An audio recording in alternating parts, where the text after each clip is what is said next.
Penglaris mulai marak di era kolonial. Kemiskinan yang melanda sebagian masyarakat kelas bawah membuat mereka menghalalkan segala cara untuk mendapatkan uang. Hal tersebut disambut baik oleh para setan untuk semakin menjerumuskan anak cucu Adam ke dalam kesesatan. Menafkahi keluarga dengan baik adalah perbuatan yang sangat mulia. Tapi jika menggunakan cara yang tidak baik, apalagi menyekutukan Tuhan, hal itu adalah sebuah kesesatan.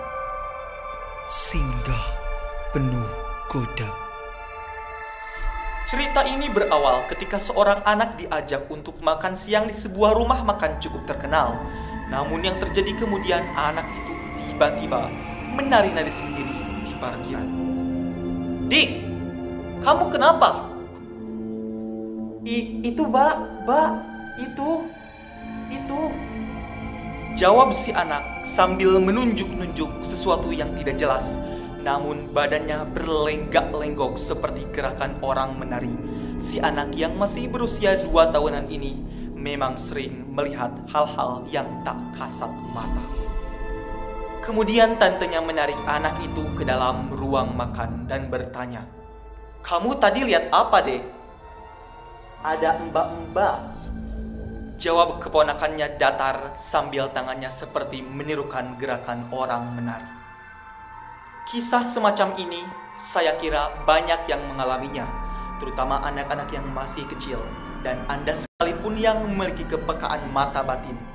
Cerita di atas mengenai si keponakan yang menari-nari adalah jenis penglaris dengan wujud sosok ronggeng yang bertujuan membuat orang seperti terhipnotis untuk datang, kemudian tercipta cita rasa makanan yang lezat serta merasa nyaman, kemudian ketagihan untuk datang dan datang lagi.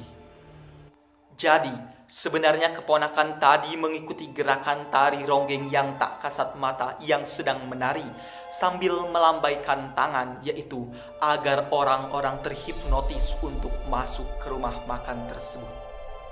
Ketika tim kisah Tanah Jawa mencoba menginvestigasi sosok-sosok penglaris model seperti ini, sepertinya tipe yang cenderung soft karena sifatnya yang tidak menjijikan. Proses awalnya, si pemilik usaha akan datang ke tempat dukun atau paranormal dengan tujuan agar usahanya laris. Oleh si dukun diberikan media semacam air, beras kuning atau bisa juga beras ketan yang telah diberikan jin khodam lengkap dengan password untuk mengaktifkannya. Pemilik usaha kemudian menyebarkan media yang diberikan sang dukun di tempat usaha mereka. Sialnya, kadang pemilik usaha tidak paham sosok-sosok apa yang bekerja secara tak kasat mata untuk mereka. Sosok ronggeng itu masih mending menurut kisah Tanah Jawa karena tidak akan membuat mual bagi yang memiliki kepekaan. Selain ronggeng, ada juga sosok pocongan yang berdiri mematung. Biasanya ada di depan parkiran dan di samping kasir. Pocong tersebut hanya diam. Sistem kerjanya sama, menghipnotis agar orang merasa ketagihan untuk datang.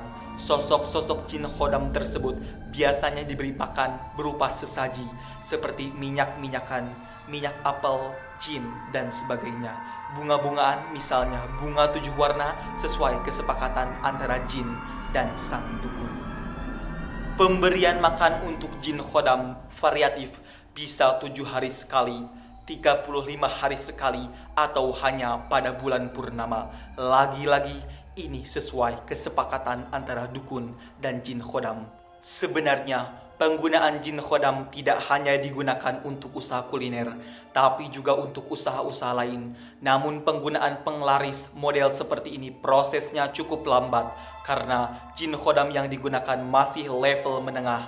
Lain halnya jika menggunakan tumbal nyawa dan darah. Bisa dipastikan jin khodam yang digunakan di level atas dan tentunya jenis negatif. Rata-rata pelaku usaha di Jawa menggunakan benteng gaib serta penglaris, tapi tidak semua dengan cara hitam dan sesat. Ada juga dengan melakukan ritual seperti puasa, ibadah malam tanpa putus, sedekah, dan sebagainya untuk memohon kepada Tuhan yang Maha Baik agar diberikan kelancaran dalam mencari rezeki yang halal serta berkah. Ketika doa dan laku tirakat yang istiqomah tersebut didengar oleh pemilik langit, maka usaha akan maju dan langgeng. Namun, tidak semua pelaku usaha sabar, sehingga cara instan dengan mendatangi paranormal atau dukun sering menjadi pilihan.